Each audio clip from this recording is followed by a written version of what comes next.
Rodrigo Duterte's small home in Davao City is now up for sale. It was once his symbol of a simple lifestyle as the top Filipino leader. The house in Doña Luisa stood empty since his arrest in March for crimes against humanity and his bloody drug war. Longtime partner Hanilet Avancenia confirmed the sale in a radio interview this weekend. She said she could no longer bring herself to visit the house after the former president was flown to The Hague, Netherlands. Avancenia said the pain of his absence grew worse when his lawyers asked her to install CCTV cameras, including inside the bedrooms. That was her signal to let go. Photos now show a house and lot for sale sign tied to the gate, along with a contact number for interested buyers. Okay, ayan na, binibenta na daw po ang bahay ng demonyong si Digong.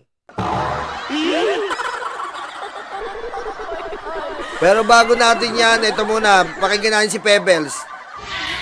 Hindi niyo napapansin yung drama ng mga Duterte dun sa bahay na luma, di ba? Nung nahuli si Duterte ng ICC, nung inaresto siya ng ICC, binantayan yung green na bahay. Yung bahay na luma, yung eme-eme mahirap sila. Yan.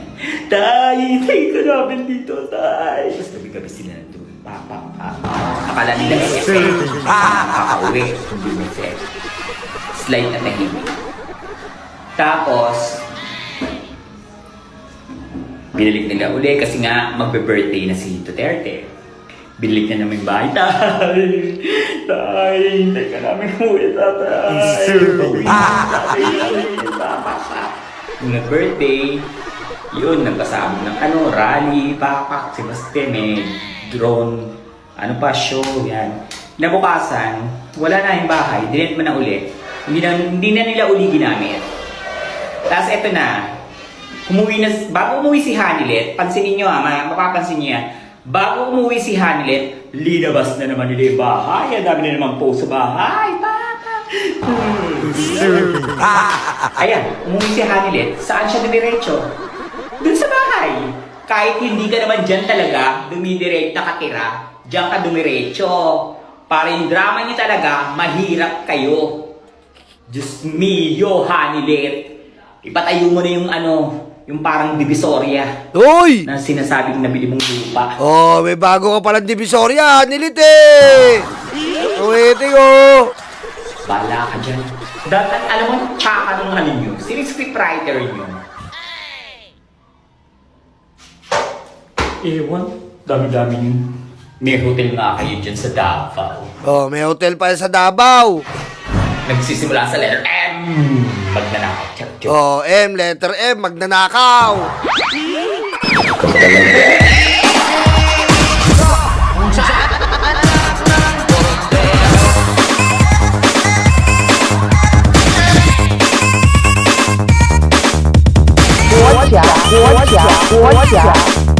Xi Jinping.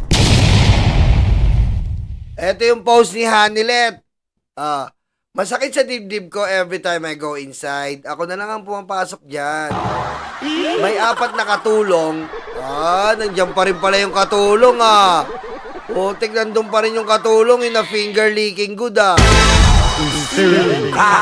May 4 na katulong na finger licking good.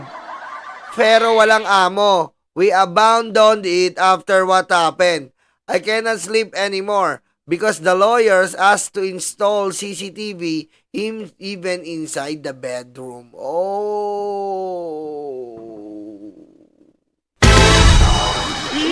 Nakakaawa, no? Nakakaawa sila, no?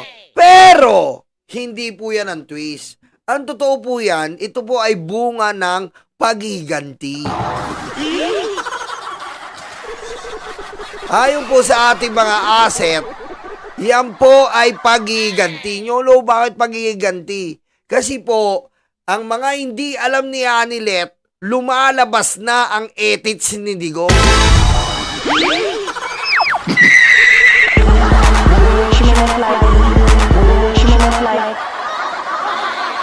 Kasi nga po, yan ay pagiganti ni Hanilet dahil nalaman niya ang kamandag ng ethics ni Digong.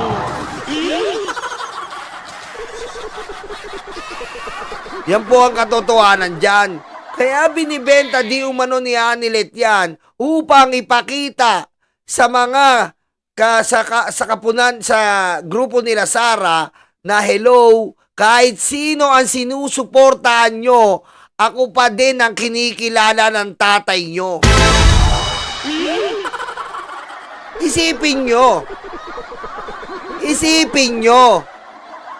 Ibibenta ni Anilet yan. Putik, ayan ang tourist spot ng mga Duterte. Wala nang paawa effect pag binenta yan. Nagiganti ngayon si Anilet. Kasi nga, kinampian yung mga kabet na initets ni Digong.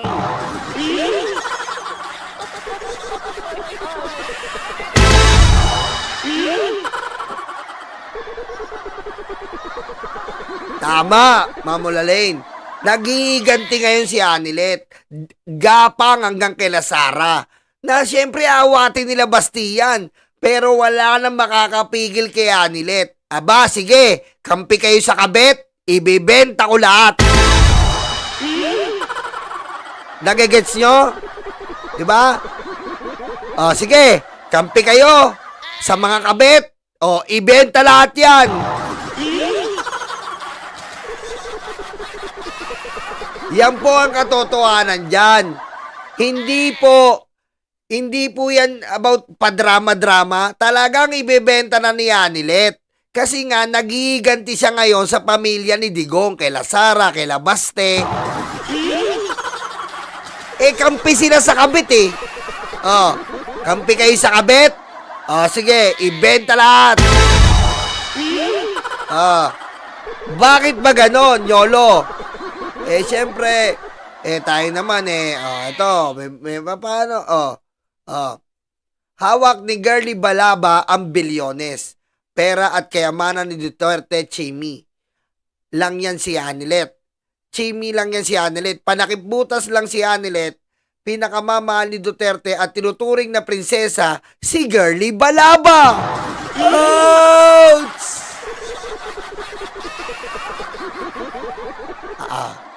Iniwala na kayo. Sabi sa inyo, mabisa ang asset ko.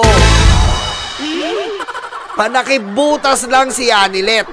Pinakamamahal ni Duterte at tinuturing na prinsesa si Girly Balaba. Si Girly Balaba ay may alam personally sa drug transaction ni Duterte sa Davao sa mahabang panahon. Nakasama siya sa pantalan kasabay si Bonggago at alam din ng Davao Councilor na si Pilar Braga ang drug transaction ni Duterte na kapartner niya si Peter Lim at Tony Boy Florendo. Nakasama na din si Duterte at Girly sa mga sikretong travel abroad nilang dalawa ni Duterte. Opisyal na biyahe, sikretong nakasama si Girly sa maraming travel abroad. Yan sinasabi ni Duterte, ang babae niya, 3. Zimmerman, Girly Balaba, Hanilet, at saka si Marlboro Girl.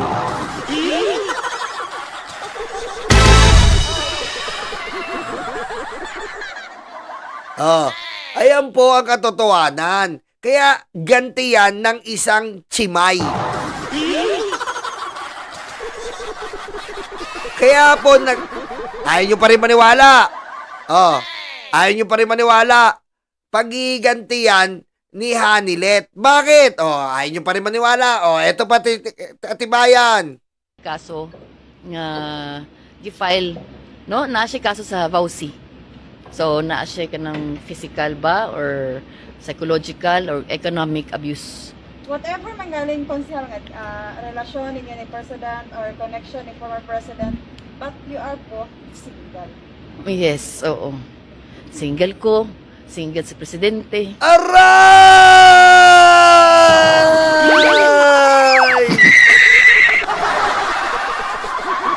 Aray! Sabi niya, hindi naman ako kabet dahil pareho kaming single. Aray!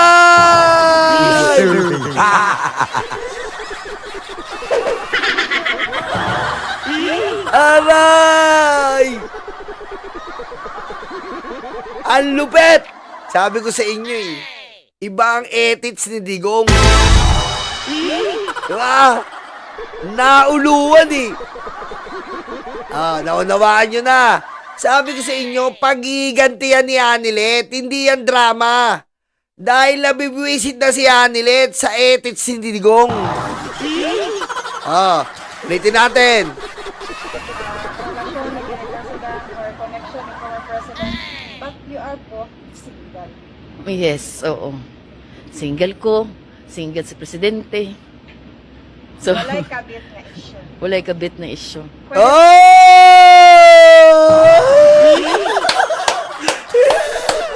Patay ka ngayon, Anilet!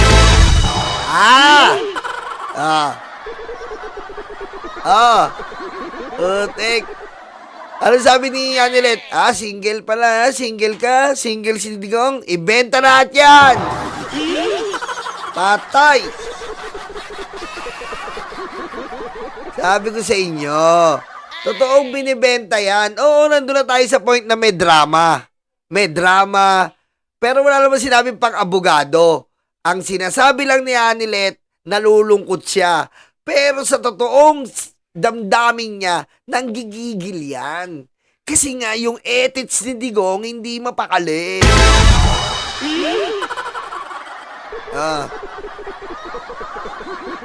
Kasi nga, matibay to.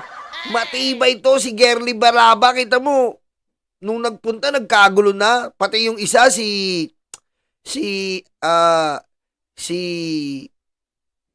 Marlboro Girl. Teko, single ako. Single si Digong. Walang kabit issue. Sagpangan na!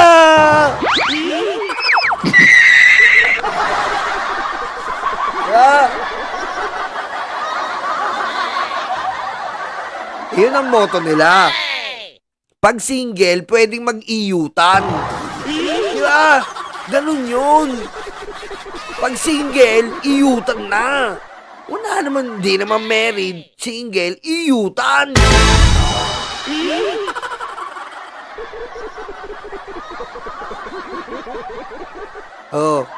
Diretso natin. Ever manggaling konsel nga relasyon ninyo ni President or connection ni former President, but you are both single. Yes, oo. Single ko, single si Presidente. So, Walay kabit nga issue. walay kabit na issue. Pwede naman consider ang girlfriend or boyfriend. Oo. Uy, girlfriend daw siya. Proud na proud. Iyutan na.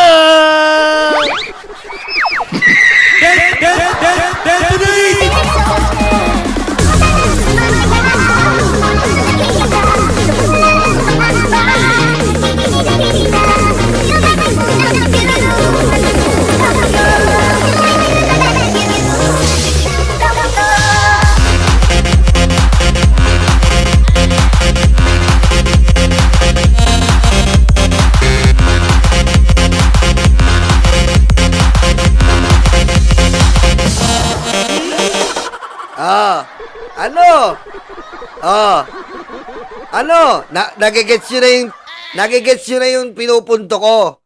Si Anilet, naghihigan, ang title neto, ang paghiganti ng isang kabit.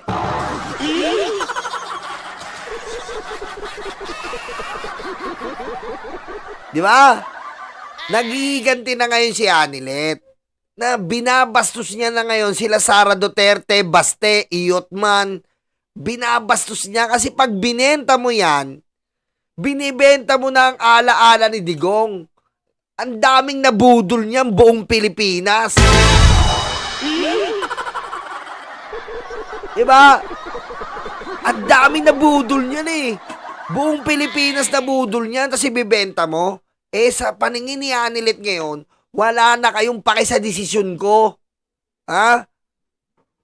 Kampiyan nyo na ng kampiyan. Ayan dahil yan sa dahil yan dito, ayan ito, tignan nyo to, ito. Ito, di ba yan? Kita mo. Si Baste, kampi sa mga kabit, kampi ka sa mga kabit,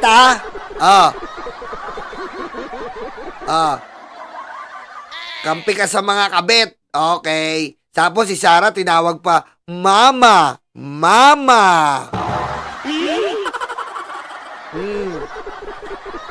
Tapos nag-post pa si Baste. Yun na yun. Nag-aaway-away na daw. Nag-aaway-away na at humantong na si Hanilet. Nagdilim ang paningin.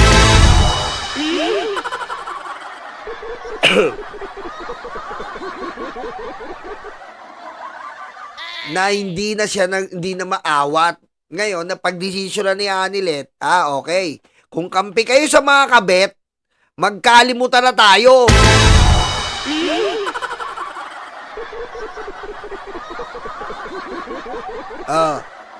Kampi kayo pala sa mga kabit, di kayo kampi sa akin. Kala ko okay tayo lahat, ha. Magkalimutan na tayo. Lumabas pa yung mga iniyot ni Digong. Patay. Benta ang bahay, damay.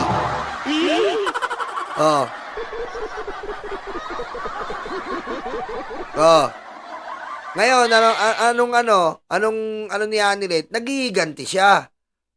Okay, wala palang papabor sa akin, ha? Sige, tingnan natin kung sino makapangyarihan ngayon. Doon kayo sa kabet. Kabet din naman siya. Ako yung original kabet.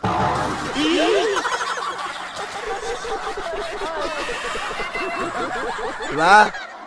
Yan po nangyayari ngayon. Na ang bahay nadadamay sa alitan ng mga kabet. Diba?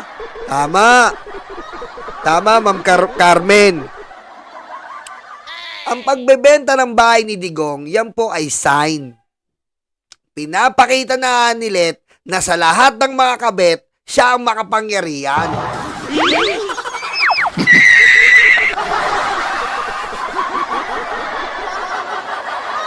Diba? Yun. Sa lahat, parang sinasabi ni Hanilet, ganon. Gusto nyo magkalaman kung sino ang original na kabet. Ibibenta ko ang bahay. Siya yung supremo. Para malaman natin ngayon kung sino ang original na kabet. Isa ka pa girly, gumanon nga eh. Isa ka girly, pakalandi mo. Anong single ka? Single? Palang mukha nito.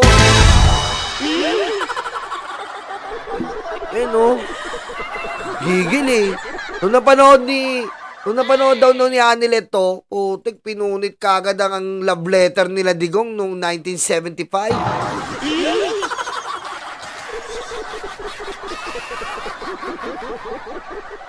Napanood niya to eh. Pag napanood niya, President, but you are po single. Yes, oo. Single ko, single si Presidente. So, Walay kabit na issue. walay kabit na issue. Pwede naman consider ang girlfriend or boyfriend. Oo. Ito daw, pagising niya, pagising ni Hanilet, lagi niya daw naiisip to, single siya, single ko, walang kabit. Kumakain daw si Hanilet, single siya, single ko, walang kabit. Pumunta daw ng mall, single siya, single ko, walang kabit.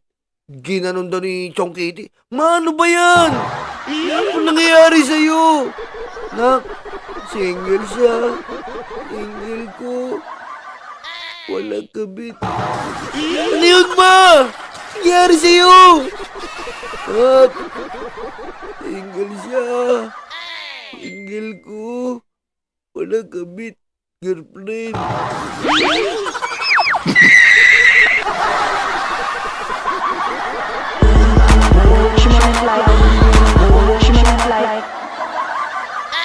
Ganun na daw. Kaya si Chong Kitty, kita mo tahimik? Natahimik eh. Natatakot siya sa mental capacity ng nanay niya. Nagsasalita na daw single siya, anak.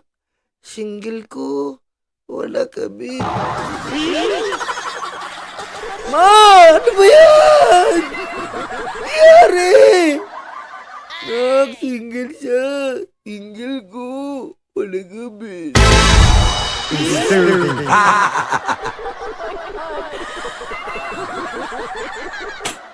Kinain daw ng sistema si Hanilet.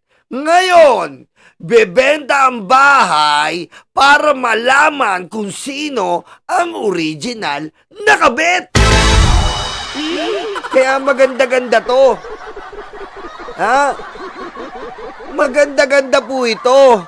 Magandang pangitain to na bukod sa pagkakagulo ng mga DDS na mga supporter, bukod sa pagkakagulo ng mga anak, eto na ang magandang abangan, ang pagkakagulo ng mga kabet.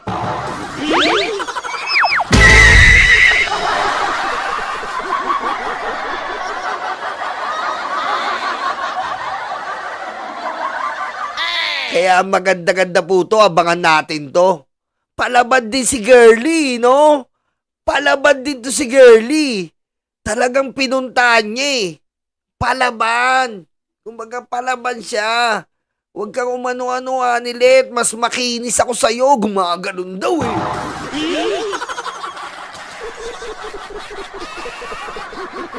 Gumaganon lang eh. Look at you, Hanilet. Excuse me. Look at you.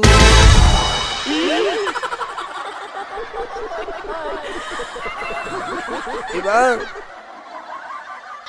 Sabi ni Rusty, mabigat ang dala ni Duterte. Ganda lang nauna. Zimmerman after 2000 kay Hanilet. Pati sa dahe, gumabol si Girly Balaba. Pero nandyan si Jasmine Igat. Ang lupit. Diba? Kaya tignan nyo naman. Kumbaga, parang ano yan eh. Nung unang mga proseso ni Digong, medyo maayos eh. Kumbaga, branded.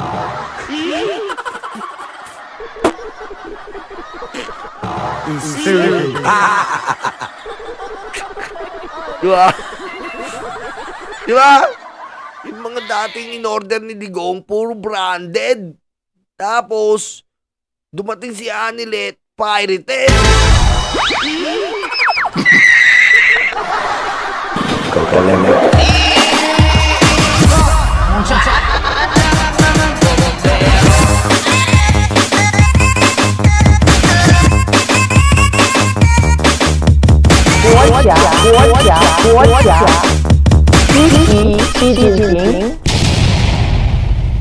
No? Una, Zimmerman. Kumbaga, Sony. Tapos, dumating si Girly Balaba, Samsung. Tapos, dumating si Hanilet, Changchong.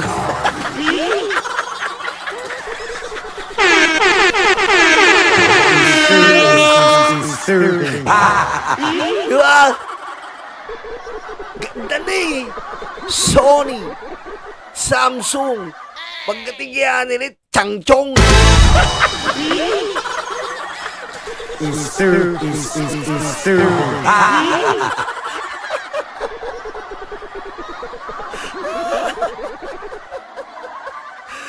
Tingnan mo naman makakarakas na ito. Di ba ano kabataan ni Girly Balaba? Lupit, men. Diba?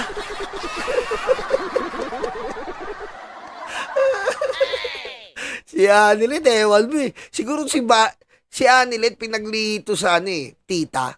Si Anilet. Pinaglito sa tita eh. Yung anong pinaglihi sa tita? Yung itsura niya, yung itsura niya, parang tita, yung itsura. Who is this stupid guy? Stupid guy? Stupid guy?